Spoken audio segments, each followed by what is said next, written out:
The next panel will be moderated by Veronica Vaz, the General Director of SIDAC, one of our partners in this project.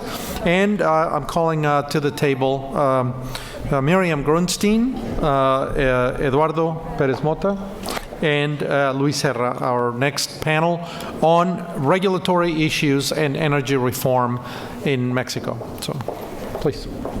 Muchas gracias. No, de nada. And Miriam, there you go. Hola Eduardo, ¿cómo estás? Bien, ¿tú? Qué gusto verte. El gusto es mío, ¿cómo te va a ti? Muy bien, hace mucho que no te veía. Hace tiempo, sí. ¿Todo bien contigo? Muy bien. Sí. Padrísimo, sí. ¿Qué tal va a Bien, lo tuyo. Thank you, Whitney. Bastante padre. Técnico para mí. Lo que pasa es que yo voy a concentrarme en algo un poco más regulatorio, más económico. Sí. Porque el artículo es muy jurídico, digamos, es lo que. Sí. Porque, bueno, Josefina es muy buena abogada. Veronica, the microphone is yours. Thank you.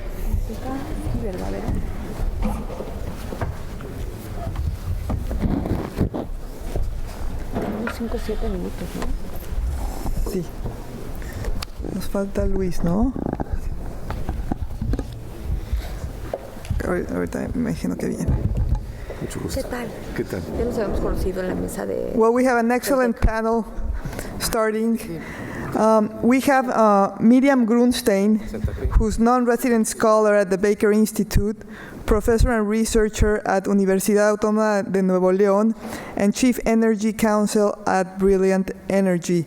Miriam will talk to us about her paper that addresses regulatory coordination, which is a very big deal right now in Mexico. After that, we have Eduardo Pérez Mota. Eduardo is partner at Agon Economía y Derecho. He's former president of Mexican Federal Competition Commission. Eduardo will talk to us about economic competition in the energy sector. And after that, we have Luis Serra, Chief Executive Energy Initiative at School of Government and Public Transformation at Instituto Tecnológico de Monterrey. Luis will address the environmental challenges from the regulatory perspective. So let's start with Miriam. Well, good morning. I'm very delighted to be with you. Thank you, Tony. Thank you, Universidad Autónoma de Nuevo León, SIDAC, and everybody who has sponsored this great effort. I also have a disclaimer to make. I am a lawyer, but I am a lawyer under very heavy muscle relaxants, so I hope to be as eloquent as I may be.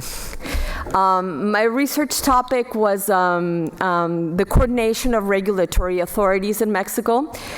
Without trying to be anecdotal, because I know I have very few minutes, I started my career in the energy sector as an advisor to a commission in the Federal Energy Regulatory Commission. So I have lived the regulatory experience from both the side of the government as a consultant to companies who have lived with the regulation, some of which complain that they have suffered the regulation, as a consumer of energy goods and services, and also as an academe, which has provided me an arm's length analytical vision of what regulation is. When the constitutional amendment was approved in December 20th of 2013, I read Article 25 of the Constitution, and I read something that was very new to me, which said that the regulatory authorities would be coordinated. And I was, let's say, perplexed. Because number one, I think it's obvious that regulatory authorities have to be coordinated.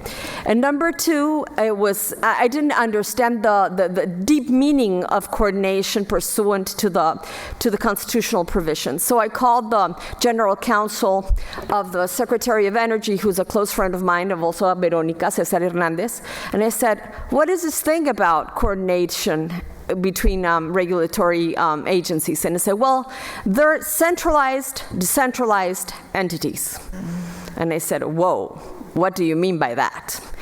And what he meant is that the regulatory agencies would be decentralized in the sense that they would have their own legal personality, their own budget, their own capacity to make autonomous technical decisions, but that they would be part of something called the Regulatory Coordination Council, which is presided by the Secretary of Energy.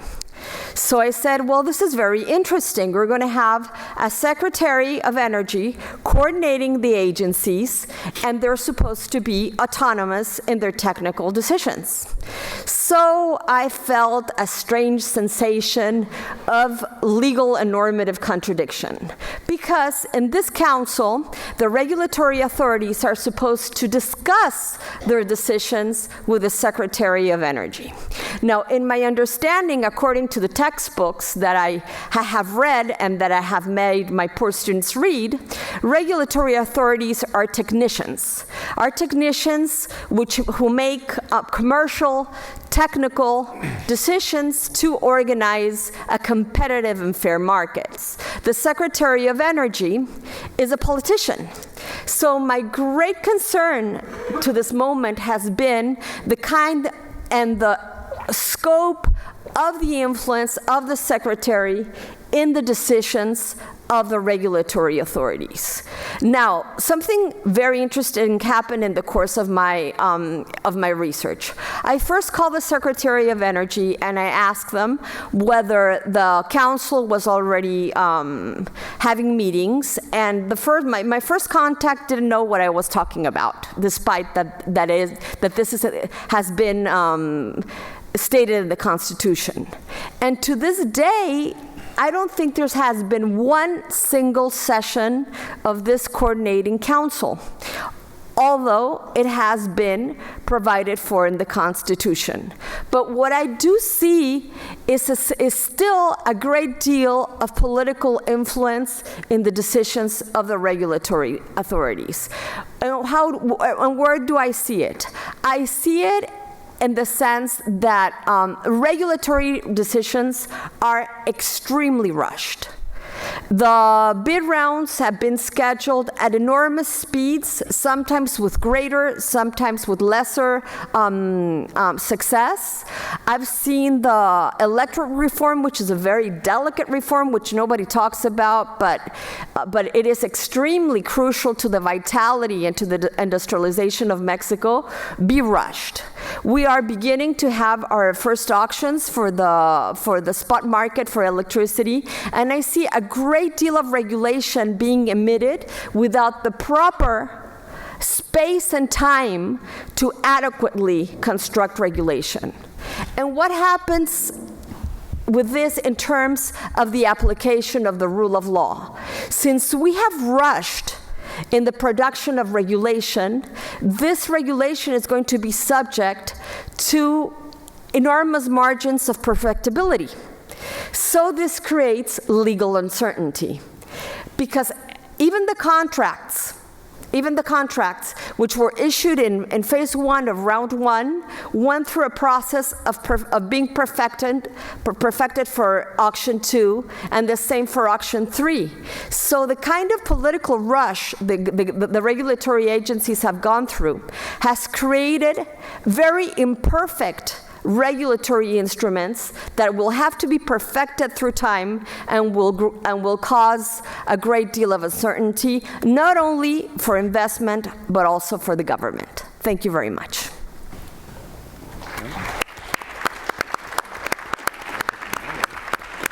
Thank you, Miriam. Eduardo.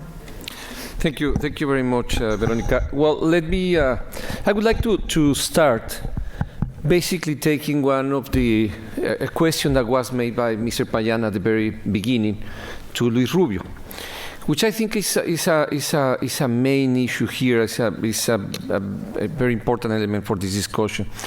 Mr. Payan was saying, what is the connection between the energy reform and the rule of law? My impression is that this connection has to do precisely with the functioning of institutions. And in this case, regulators are going to be key on how the landing of all these legal reforms, which are quite sophisticated, is going to take place. So I'm going to discuss basically two issues. One has to do with institutions, especially regulators, and I will, of course, touch on the topic that I think is crucial, the one that Miriam discussed, about the dependency and autonomy of regulators. And second, I would like to use one example, which is, in my view, one of the most important markets in the energy sector, which has to that is very clearly well connected with the interest of consumers, which is the gasoline. The gasoline market. And I would like to use that as an example of how regulation and the role of regulators will have to take place. Well, first of all, as you know, let me just.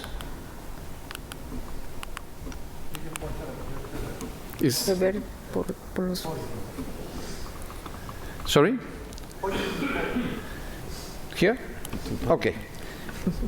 Well, the energy reform is part of many reforms that took place in Mexico, which are very important. I mean, the energy reform comes in the context of a reform of the telecoms sector, of the financial services sector, competition sector. One law which is crucial for Mexico is not directly an economic law, but it's crucial for the economic development, has to do with the education. And if you look at all those reforms, the crucial and the central element that crosses all of them has to do with efficiency. So Mexico is looking for more efficiency in these markets, and this is the reason why those reforms are taking place. Now, let me start with the regulatory part and with the role of regulators. The main challenge in the energy reform is going to be for regulators.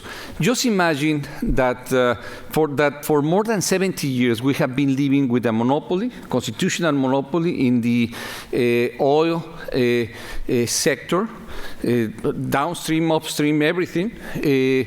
And on the other side, with a constitutional monopoly in the electricity utility case. So we will have to move from that situation to a situation where we are going to open upstream and downstream markets in the oil sector, and there is going to be a very important opening in the energy, especially in the production, in the generation of energy. So, given that the complete exercise did not take place, in my view, which was, very frankly speaking, to privatize Pemex. I mean, if you are going to make this reform, it's better to do it all the way. They didn't do it. So we have this major animal there that is going to suddenly start competing with the private companies. And the guys who are going to apply the rules of that are precisely those regulators, which are, for the upstream part, this is the National Commission of Hydrocarbons.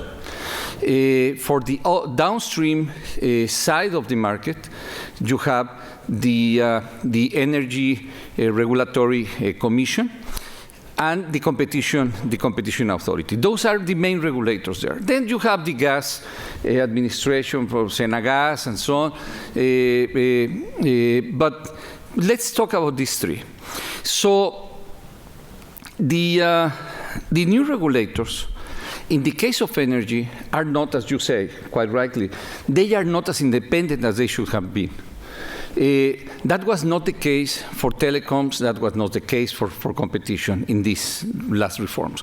So the competition authority today in Mexico is a constitutional independent authority, which is not even the case in the US or in major developed countries. Maybe it's not necessary to do it that way in the US. That's clear. But in Mexico has to be done that way, because otherwise this is not going to work. Same thing for telecommunications. But this is not true for energy. And this is going to be an important challenge, because you are going to be combining political decisions with technical with technical decisions at the same time. Now, as long as you go further in autonomy, you have to move the same way in transparency and accountability. This is true. And this is true, I mean, for the case of competition and telecoms, it is true. It is not necessarily the case for the CRAE, which is the energy regulator, or the hydrocarbons regulator. Now, for the case of the competition authority, you will have to find you will have to have a completely new set of application of the law, which is the energy sector. If you look at this graph, you have a completely new mechanism of relationship between Pemex, the new players, and the government. Before, the players in this market had to do directly with Pemex. Now they will have to be related directly with the regulators and the executive branch of the government, and the competition authority is the one that is going to regulate the horizontal relationship between Pemex and the new players in this market. Let me just move very, very fastly to the gasoline sector. In the case of gasoline, the main challenge and the main task that we have in front of us in Mexico is that, if you look at this graph could look a little bit complicated. But basically what you have here is, today you have a completely regulated sector, prices, everything. You have branded service stations, all are Pemex. I mean, if you go to Mexico, you will find only one kind of gasoline service stations, same price, basically the same service. There is no competition there. There is no competition at all. At the beginning of 2017, we are going to have a completely liberalized market. That's the main issue. So when the next elections come in 2018, people will have to feel what are the effects of the energy reform. And the first effect they are going to look at, they are going to find in their boxes, is gasoline on one side and electricity on the other. I mean, those are the two elements that they are going to. They are not going to look at the auctions, the first round, the second. Those are very important. That's true. But what they find today is that the price of gasoline in Mexico is more than double the price of the gasoline in the U.S. This is what they are looking. And we will have to find a completely different result in 2 years. So the main questions here is how you produce and you generate competition in this market. You will have to first, and I will be very fast here, you will have to define the relevant market. In the case of gasoline, this is very clear everywhere. In every competition, in every jurisdiction, the exercise is very simple. The relevant market is local. I mean, you go to the gas station that is close to your office or close to your house, and that's it. So you will have to define, and this has been the case in most places. If it's urban, maybe it would be 5 kilometers, or if you take the approach of Germany, it would be, you will have to define it in minutes, and if it's rural, you will have to find a completely, I mean, a much bigger market. You will have to define the size of the market, the relevant market. You will have to decide if you are going to control prices or not. Today, prices are completely fixed by the government. From 2017, those prices are going to be completely flexible. and the authority will have to define in which cases they will have to regulate. The relationship between the contractual agreements today are between Pemex and the service stations. This is going to change. And in my view, those contracts will have to be short-term in such a way that service stations will have to have the possibility to buy someone else, not necessarily Pemex, which is going to be a completely different situation. Branding of gasolines, you will have to have open the presence of unbranded independent retailers. I mean, the possibility to offer any kind of gasoline from any source. This will have to be considered by regulators. How to open stations, how you are going to restrict entry. I mean, today we don't have the service stations in the supermarkets. This is going to be an issue, of course, of the economies of scope and economies of scale that will have to be considered. So there will have to be a total reform in 2 years of the gasoline market in Mexico. And as I said, you will have to show immediate results to the consumers, because they are the ones who are going to evaluate at the first hand what's going to be the impact of this major reform in the energy sector. Thank you very much.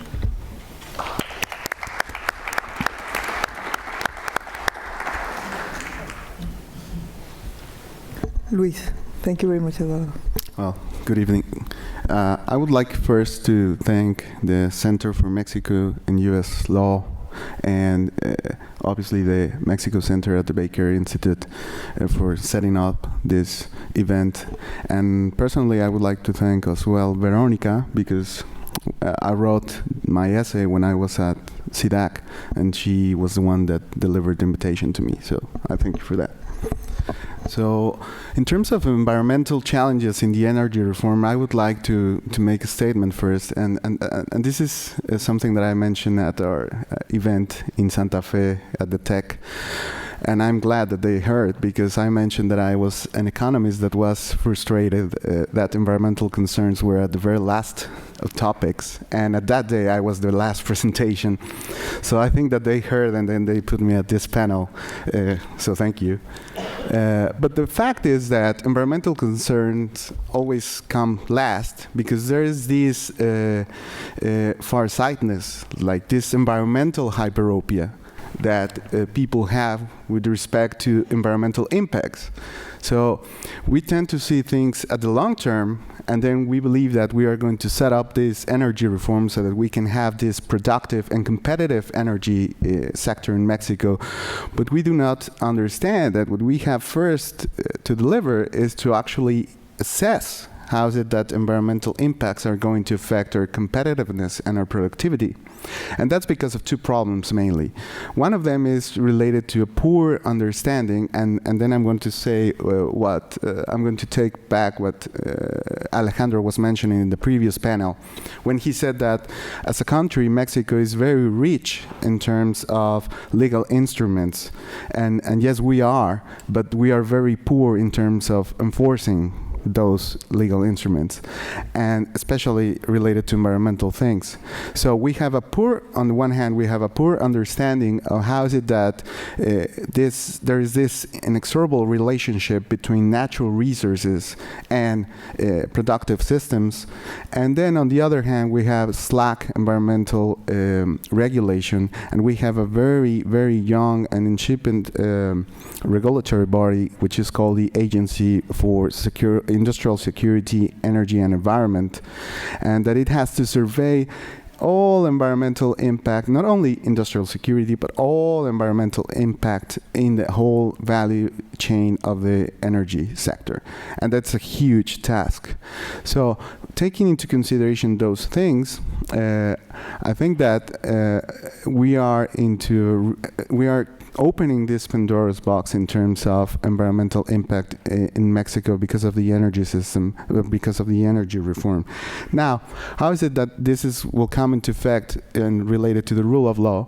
Well, precisely because we have new markets, we are going to promote behavior in participants with this two things: this poor understanding of how is it that this impact the productive system, and how is it that we do not have a strong regulatory body.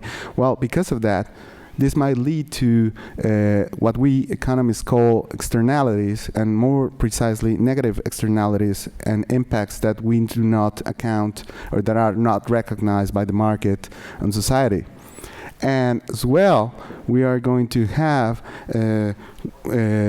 this will lead to equilibrium where that is socially undesirable. So having said that, what I pretty much surveyed in the essay rather quickly was, why is it that we as Mexicans should worry about our nature capital? And we are, as in the US, a mega diverse country. Now, this term is it's not quite official, but it's rather a very strong one. We are 1 in 17 countries in the world. And for example, in Mexico, we possess 10% of world's total biodiversity. Now, there is one productive sector that has understood this very well, and it capitalizes really quickly on the market, and that's pharmaceutical market. Now, they understand how is it that bio products can actually be converted into financial flows. So this is not trivial. Having 10% of world's total biodiversity and being only next to Brazil in terms of ecosystems variety, because of Mexico's geographical localization, because of its geological history, because of its topographical diversity and climate diversity, it possesses this so much variety in terms of ecosystems that will deliver environmental services and production inputs, consumption goods for different productive activities, fisheries, tourism, ranching, you name it. So we have a lot of ecosystems that pretty much lie within the same path of resources, especially in the hydrocarbon or in the oil and gas respective resources. And now Alejandro was mentioning in the previous panel about the northeastern part, but we also have this type of resources and this type of ecosystems in some regions in the south, are especially in very and highly vulnerable places. Now, that's when another factor comes into play here. The fact that a lot of population in Mexico is highly dependent on natural resources and very vulnerable to changes in to environmental changes. So we have, in those areas that are prone to land use change because of the energy reform, we have 60% of people in those areas in 12 states in Mexico that are highly socially excluded. And then we have 20% that are extremely high socially excluded. That is 35 million people in Mexico with these conditions. So the problem for the regulatory bodies is not minor. Now, in terms of what the challenges for the regulatory body and specifically for the agency, for the ASEA to actually that they face is, first of all, that they do not have, as Miriam was very promptly pointing out, the fact that they belong to this council of coordinated energy regulatory bodies. But the fact is that at that council, they can only be invited by express invitation of the Ministry of Energy. So they don't belong even to that council, and nor does the Semarnat, which is the Secretary of Natural Resources. So any consideration of environmental impact is delegated to only CENER, the Ministry of Energy, the other two regulatory bodies, SENACE, and obviously the CRE and the CNH. So environmental impact is, despite you are going to have them because of the activities in the energy sector, you do not even have a vote and you don't have presence in that council. And that's the first problem to begin with. But next to it is the fact that ASEA, as I was mentioning, it does not have neither the financial nor does the human resources to actually conduct an effective supervision or monitoring in the sector. So having said that, the other part that I'm not going to be actually speaking a lot of it, but that I also review in the chapter is the part of water, especially related to fracking. Now that part, as someone at the public was mentioning, is probably not that urgent now because market conditions are not going to be allowing for fracking to happen in Mexico because it's not profitable. But the fact is that that's an opportunity window for regulators to actually have a great environmental impact assessment on how is it that this activity is going to put pressure on water resources. And I believe, and I'm going to close with that what we do not need more legal instruments for water provision. What we need is actually public policy, real public policy that can actually deliver a strategic plan so that we can have water not only to compel with human rights, but also to provide water for our different industries.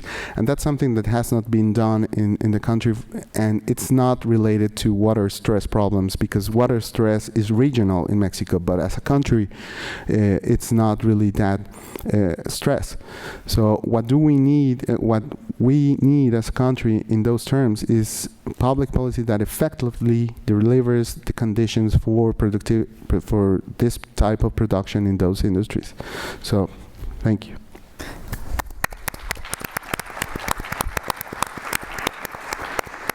Thank you very much, Luis. And before we open the mic to Q&A, I would like to ask one question for the three of you.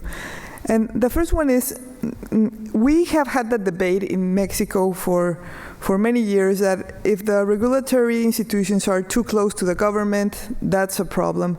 But also if they are autonomous, they might be weak and be more vulnerable to private interests. So it's a very thin line in between how independent you want them to be. How can they remain independent but still be strong?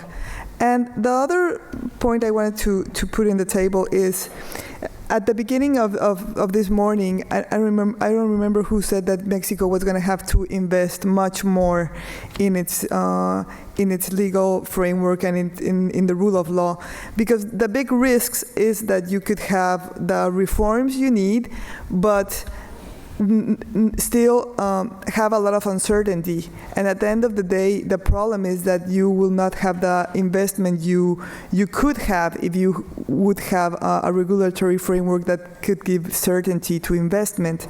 And I wanted to ask you, where do you think that the bottleneck is? Do you think it's an issue of having more money spent on regulatory institutions, or do you think that we have other bottlenecks such as human capital, for example? Because you have like big government, and then you have very big companies and a lot of interest. And so where are the bottlenecks to have a strong regulatory that can give certainty to investment? Where do we begin? Wherever you want. Okay.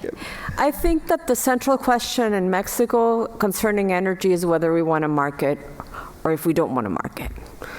I think that's the bottom line. For many, many years, for 75 years, we've been hesitating on whether we want to market or not. And the Constitution says that we want to market, but then politicians, due to popularity sways, may not want to market. And when I was an advisor to a commission, I saw it with a volatility of the prices of gas. When gas prices were low, regulation was respected. When prices of gas were high, then we had the Secretary of Energy calling the regulatory authorities to lower the price of gas, because because otherwise we would be having a tremendous political crisis. So in terms of rule of law, we have to choose whether we want a market, and if we choose to have a market, there are rules. There are rules to be followed. There are decisions to be made. I think an American regulatory authority, I think it was Pat Wood III, said that you know when you're a good regulator when everybody hates your guts. At some point, not simultaneously. But you cannot have the public happy, the companies happy, and the government happy. Somebody is unhappy at some point when you enforce regulation. And markets are volatile, and they sometimes hurt companies, and they sometimes hurt consumers, and they mostly hurt the governments because they have to make tough decisions. So I don't think it's a matter of rules, it's a matter of really long-term policy, and for Mexico to decide whether we really want an open market in the energy sector. Thank you. Well, let me give you two examples of institutions in Mexico that have been quite successful. One is the central bank, the Mexico Central Bank. I mean, this is the best example I can imagine. It's totally autonomous, and it doesn't mean that it's weak. Mm-hmm. I think it has a second feature, which is very important, a very clear and simple mandate. It doesn't. The central bank in Mexico, like any other central bank, should have just a very specific and simple mandate, which is basically to deal with inflation. Mm-hmm. That's it. I mean, there have been some discussions in Mexico if the central bank should also take care of the growth and so on. Forget it. Leave it like that. I think it's better, and that's also important in order to have a successful institution there. And the other is accountability. And I think the central bank is, I mean, in the case of Mexico, is clearly accountable.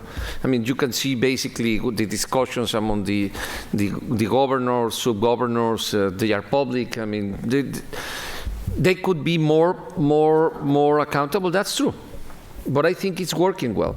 The other one that I find as a very successful institution is NAFTA, where you have balances between your decisions are always counterbalanced by interest in the other country.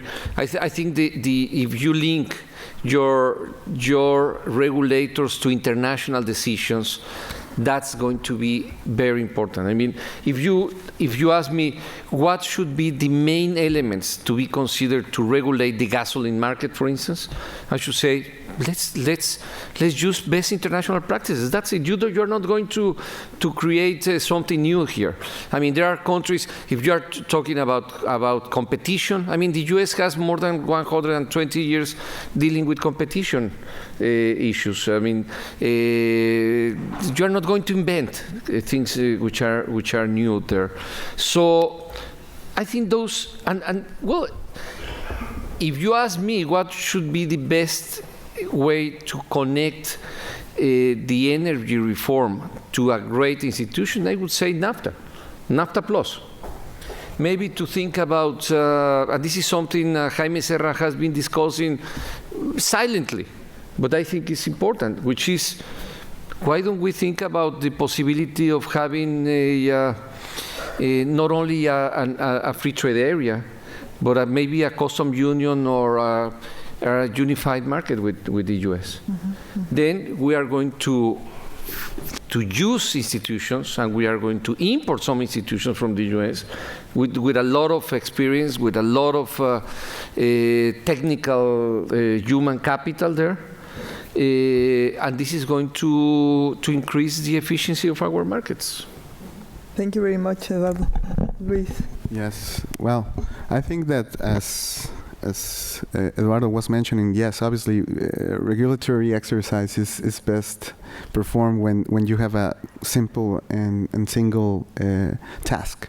And in the case of the environmental agency for the oil and gas sector, ASEA, they place too much pressure on them, having to deal with not only environmental issues but also with industrial security.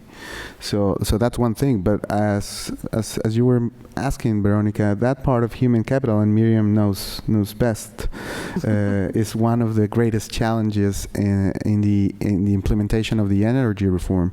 Now, in that part, not only regulators need that human capital, although it is true that certain regulatory bodies, they haven't done that, like, for example, the COFECE, that now that they have to exercise the regulatory tasks in energy, something that they are not equipped to do. And in the case of training, not only do we need better and more professionals in terms of energy issues along all the value chain, but we also need better tools to actually make decisions.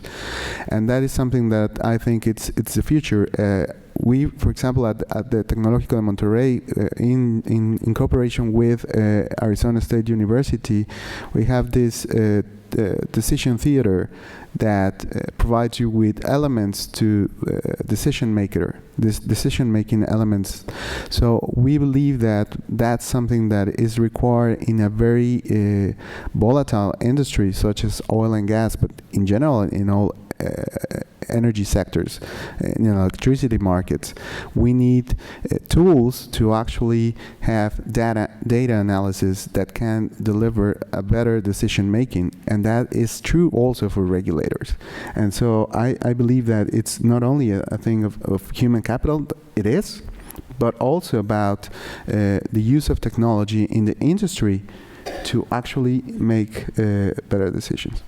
Thank you, Luis. Miriam, you want to say something about human capital before we go? It is very important because regulatory agencies in the energy sector are very, very small. I mean, I think we're talking about an average of 300 officers per agency, maybe less in the case of ASEA.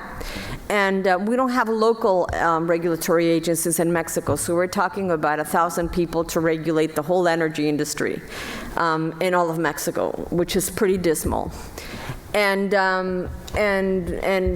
officers in the regulatory agencies are very knowledge hungry, but they're very used to thinking in terms of let's say a bureaucratic paradigm, which means the strict application of the law. Because if you don't follow the strict application of the law, if you're a Mexican public officer, you can end up with huge responsibilities, accountabilities, and even criminal charges. So they have to become sensitive also to the needs of the industry. So it's a very delicate balance between being bound by the rule of law, following the rules, but having enough flexibility to know how the industry works and what the industry needs to make a market function. So the challenge is incredibly large. Thank you very much. Should we begin with our questions? I agree with first of all, excellent presentations once again, and I agree very much with what Miriam Grunstein said. And just to clarify in my earlier remarks that Mexico needs to invest more in, quote, the rule of law, but I don't mean more laws. I mean better regulators. So there has been, and my Mexican friends will correct me if I'm wrong, but basically a distrust of government employees in Mexico because of stories of corruption and things. There are wonderful Mexican bureaucrats who are very committed and very technocratically excellent, but that has not been the long tradition. If Mexico can continue to build the civil service with security and good training, that will do a tremendous amount. About a year ago, Emilio Lozoya, until a few days ago, the head of Pemex, gave an excellent presentation here, and I asked him afterwards, what is being done in Mexico in order to train the people in order to train everyone in Mexico to administer this entirely new system? And he said, well, Pemex is going to invest a lot of money in training. Let's see how whether that has survived. The University of Houston in the last 2 years we have worked with Itam University to do a hydrocarbons training course for regulators. Very small, about 30, 35 per year. But the funding isn't there as yet to really train as many people as are needed. That's where the investment needs to be made, in my opinion. I'd be interested in what the other panelists think about that.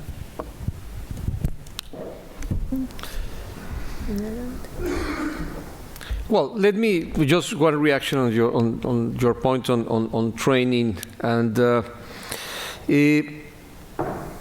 also specialization. Let me tell you, and let me use the example of a decision that took place in Mexico in the context of these reforms, which I think is crucial. I didn't mention it before. It has to do with, I mean, not exactly regulatory role, but the impact on the accountability on regulators. That has to be with the judiciary. I think Gabriel Cavazos mentioned something related with the judiciary in Mexico. With the reform of telecoms and competition, there was, for the first time in Mexico, the introduction of specialized tribunals. Specialized tribunals in the judiciary, unitary tribunals and I don't know how you call it, collective tribunals or tribunales colegiados, collegium tribunals. Sorry, I'm not a lawyer, but the terms in English are even more difficult for me in that sense. But you know, I think what you are doing there is basically concentrated the human capital of some judges specialized in economics and law. And in my view, that could be applied not only for competition and telecoms. That could be applied for energy, for intellectual property, for international trade. And you could expand that specialization. You could expand it to the concept of specialization of judges in economics and law in general. So all these laws that have to do with economics could be analyzed and judged by this group of people. I mean, in the U.S., this might not be necessary, as it's not necessary maybe to have so independent, constitutionally independent authorities in competition like the FTC or the DOJ. Maybe that's not necessary, or that's not necessary in Europe. But in Mexico, it could be. It is useful. And that's a way to train people. I mean, instead of having experts in everything, which is exactly similar of experts in nothing, to have people specialize and to have a much more highly sophisticated human capital. I think that would help to reinforce the accountability and the quality of the regulatory system. Thank you very much, Eduardo. Maray. Thank you. Really interesting discussion, and I would like to maybe push you a little bit more on this assessment of our history of creating autonomous regulators, because in our research we are hearing a lot of criticism of the different autonomous institutions that we have created, and I think all of them are perfectible. But I frankly cannot think of a single case of creating an autonomous regulator institution that has been a regression or that has not been a step forward. And specifically in the point that Veronica was pointing out, which is the insulation from economic interest groups. And the perfect example is the IFETEL. That was, all the industry was saying, oh yeah, because they're going to be more easily captured. And I think it's a perfect example of, IFETEL can have a lot of deficiencies, but it's certainly more independent of the industry than the prior figures. And so just to make this, I think it's important that we are able to appreciate and maybe, yes, have the discussion of what other ingredients besides autonomy are important, but to establish these important principles, especially in a country that has not this civil service career. I would like to briefly mention something that's very specific about the energy sector. That the Secretary of Energy is a head of the board of managers of both CFE and Pemex. So the Secretary of Energy has a terrible conflict of interest. He's a regulator and the regulated authority. So in those terms, one of the main flaws of the energy reform was not creating the sufficient institutional distance between the regulated authority and the regulatory authority, which is not the case in the telecom regulation and the antitrust regulation and other regulatory authorities such as the Banco de Mexico. And why this happened? It happened because Pemex and CFE are still under significant political control. And this is not to say that the Secretary of Energy has complete control. I mean, I think that the real power behind the throne is Hacienda, the Secretary of the Treasury. So inasmuch as you don't create enough institutional distance between the fiscal authorities, the Secretary of Energy, Pemex and CFE, you're not going to have fair play in the energy sector, and you're not going to have a flourishing market. Eduardo, you want to comment? Yeah, I would like to make just one reflection on what I think is, in my view, is very important in the way at least those two regulators that you were mentioning, the telecoms regulator, and I would add the competition regulator today. The mechanism of selection and appointment, that makes a big difference in terms of what you are going to have for as a quality of decisions and technical decisions in the future of those agencies. If you look at how those commissioners are selected today, I mean, it's much more technically sophisticated of what you could see. I would tell you without any doubt in any developed country. I mean, just compare it with anyone. I mean, to have just a selection of technically sophisticated people, make exams, find the 3 to 5 best people that could be commissioners, to have a completely open and public invitation to be part of that process.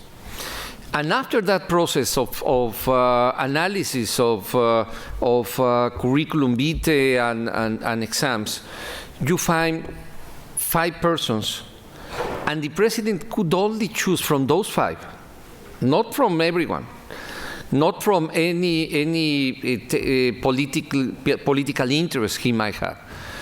He could only choose from those 5, and then to present that name to the Congress and to be approved by two-thirds from the Senate. I mean, that's tough, and that makes a big difference. Because if you don't do that, the initial contamination from the beginning from the start of the agency is going to be terrible. And that makes I think that makes a big difference. And that's something you don't have even, well, frankly speaking, you should have things like that for the Supreme Court in Mexico.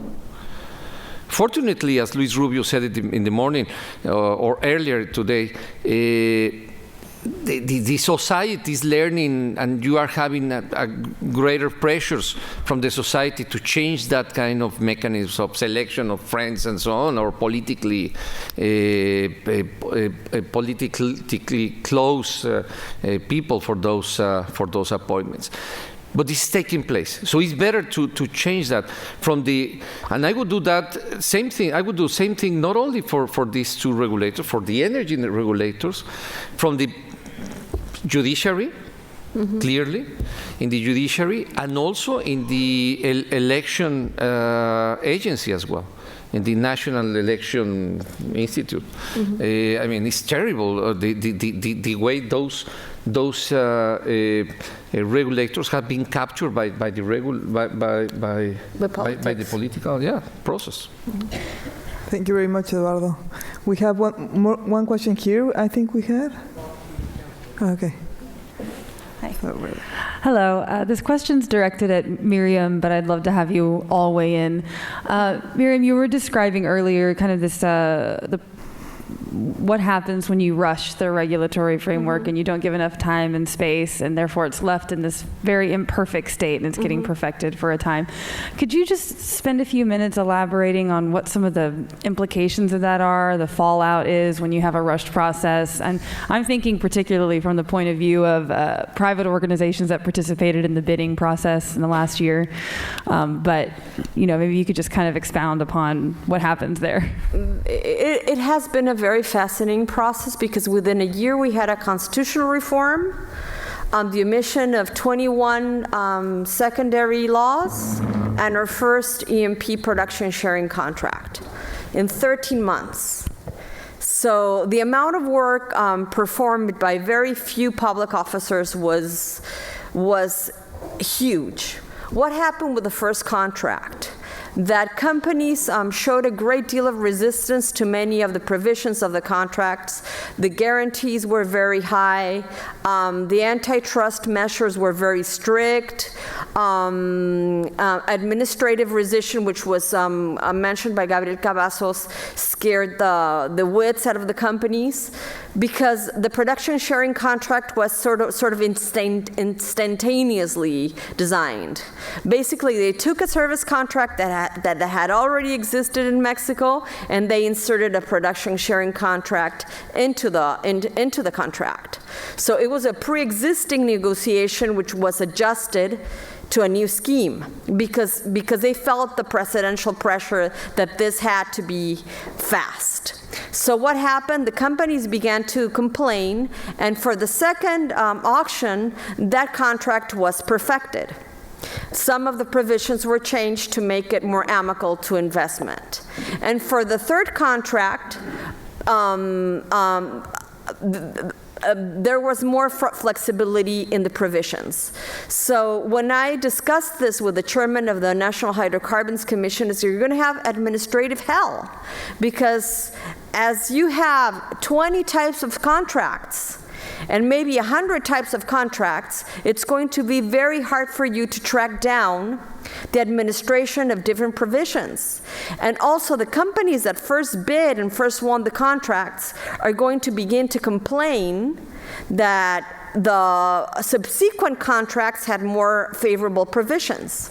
So my advice and my plea to the Mexican government is that let yourself mature the model. And I even used a phrase from a beloved American philosopher called Stevie Wonder: when you believe in things you don't understand, you suffer. And Mexican regulatory authorities are believing in things that they don't understand because they have to perform so fast. And this is an EMP with the electricity market. It's even worse because they have produced such a huge volume of regulation that companies are still internalizing and are still digesting, that it is not bringing about the proper results, which is a clear notion of where business is and how business plans may be built.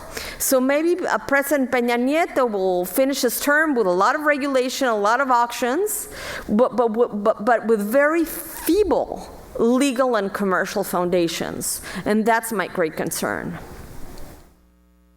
Thank you, Miriam. Hi, this is thanks again for the very insightful presentations. This is a question directly towards Luis in addressing environmental concerns. I think without a doubt the energy industry has a history of notable events, of creating environmental problems we can all think of.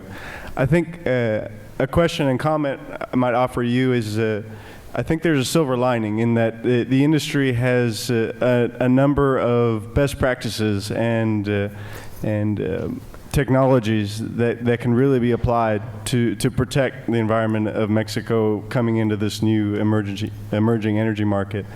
For example, offshore oil and gas, they use seawater as to drill and to frack, and that technology can be used onshore as well, as opposed to potable water. Best practices for reclaiming the surface and providing fresh water to agriculture. There's for example, in the Rockies, there's coal bed methane production that uses some of that water that's potable and fresh and can be used for livestock and agriculture. Anyhow, I think Mexico has an opportunity maybe to employ some of that technology and best practices. Do you think that's something that can be researched and developed and maybe applied as to into the regulation of Mexico's new energy reform? Well, yes, actually, that part is a component of, and is related to what Stephen was mentioning in terms of human capital development and also on R&D projects. So the interest of the government is to actually give these funds within their strategic program of human capital and professional reconversion program in the energy sector to actually produce this type of research in conjunction with other parties, private parties, public parties, academia, both national and international, to have this type of developments.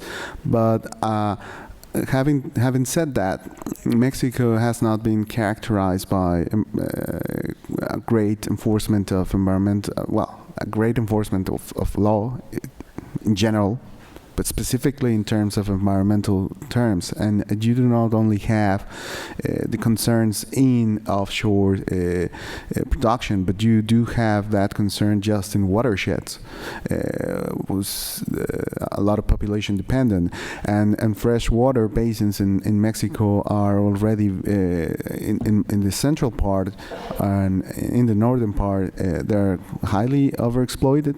So you do have concerns in the way that the enforcement of the legal instruments, and as I mentioned previously, we have a lot of instruments and there are good ones, as Alejandro was saying, but the enforcement is a preoccupation. So, and mine personally is the fact that, and this is not only in Mexico, I think this has come to a point where some countries are actually understanding it, but I think in general as a world we do not understand it yet. The environmental problems are not ecological problems, they are economic problems. And that is huge. Until we really pin down that any activity and its environmental impact has economic consequences, then we will come to a point where we can actually deliver a sustainable model of production, but not only till that point. Thank you, Luis. We have one here and then another one here. My question is for Miriam. Miriam, do you think that part of this rush is derived from Mexico arriving, let's say, 20 years later to the party, and now having to implement something that, let's say, Colombia or Brazil implemented a long time ago, and they have learned through this process, and probably regardless of how much or how many countries you visit, again, if you have never done it, it will still have to be a learning process, just as it has been in Brazil or it has been in Colombia or in any other country that has implemented changes in the energy sector. Yes, it's interesting because we're trying to solve in a year a problem that we had for 76. So there's a lack of congruency in trying to solve a 76-year-old problem in a year and a half. And it's interesting that you should mention Brazil, because Brazil was a constant reference during the energy reform, and now that the Brazilian model has gone extremely sour, we don't know where to look. But it took Brazilians 5 years to actually implement the reform. And they were under a great deal of stress because they were a hydrocarbon importing country. I think the pressure that we felt was largely due to the shale revolution in the United States. By May 2012, our sales to the United States were down by 30%. And we had declining reserves, and we had a smaller market in the United States. So there is a great deal of pressure from the technical standpoint that we have to look for markets and we have to place our barrels. But to our demise, the market is very tight right now. So the fact that the market is tight actually gives us time to be more reflexive on what we're doing and to think about an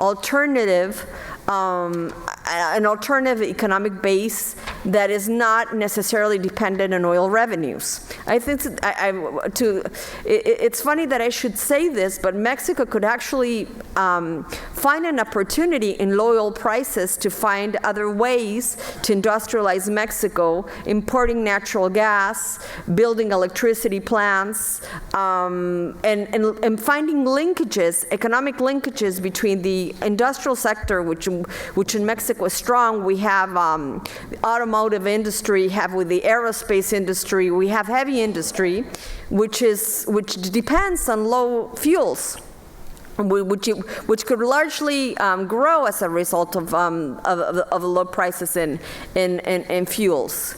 But we have oil revenues in our brain.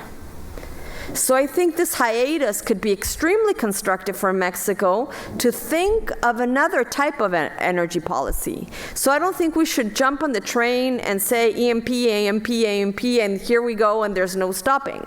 I think it's a great time for Mexico to concentrate on building an entirely different economic model.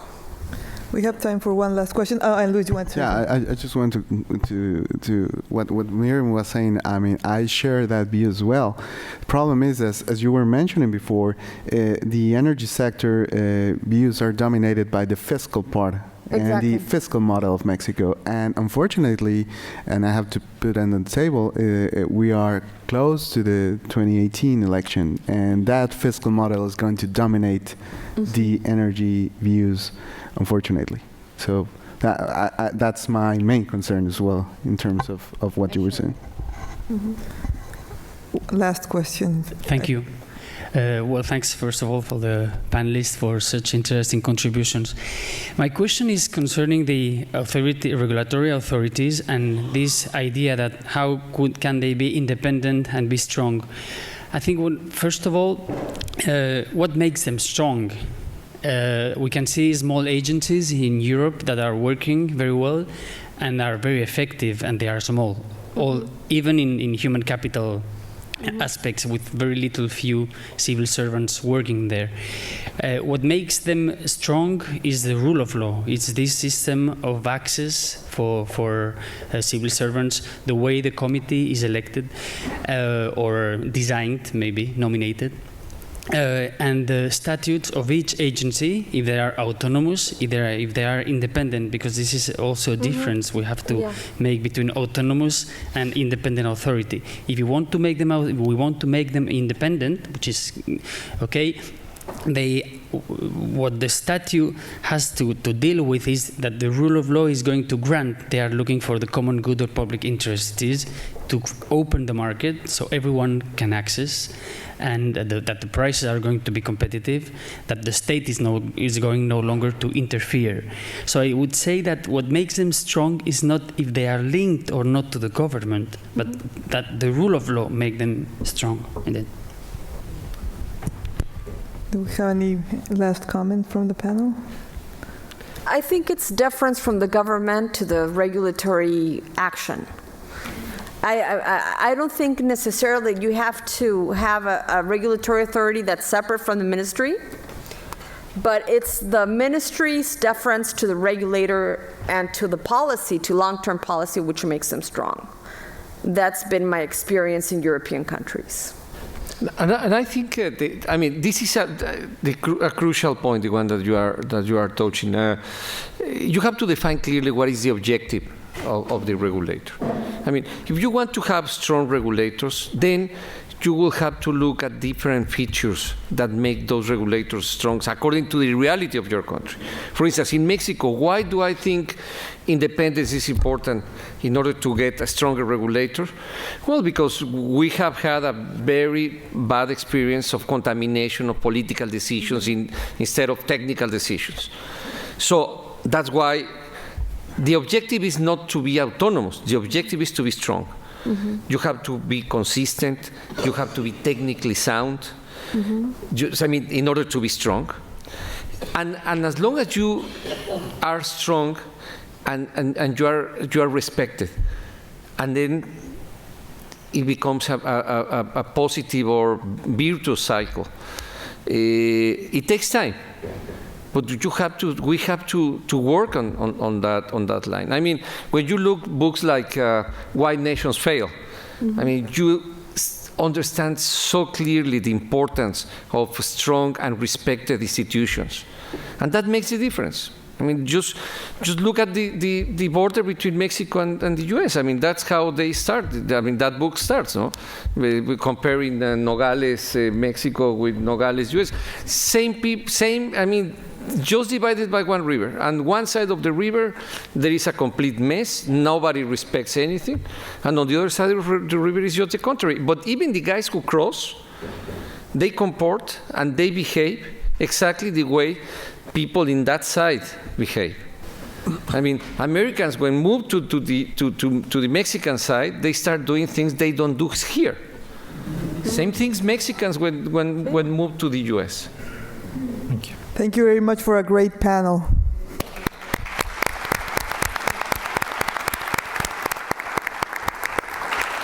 If you give me 30 seconds to let you to give you a time horizon, we have lunch.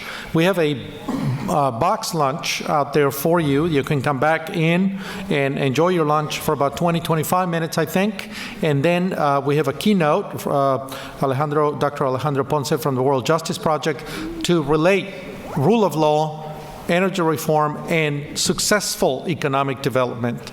And so we have a good keynote. And then after we're done with the keynote, we will transit into the auditorium behind me through these doors on my right, and we'll have the final panel this afternoon on security and social challenges, which are also very important on the energy reform. So enjoy your lunch.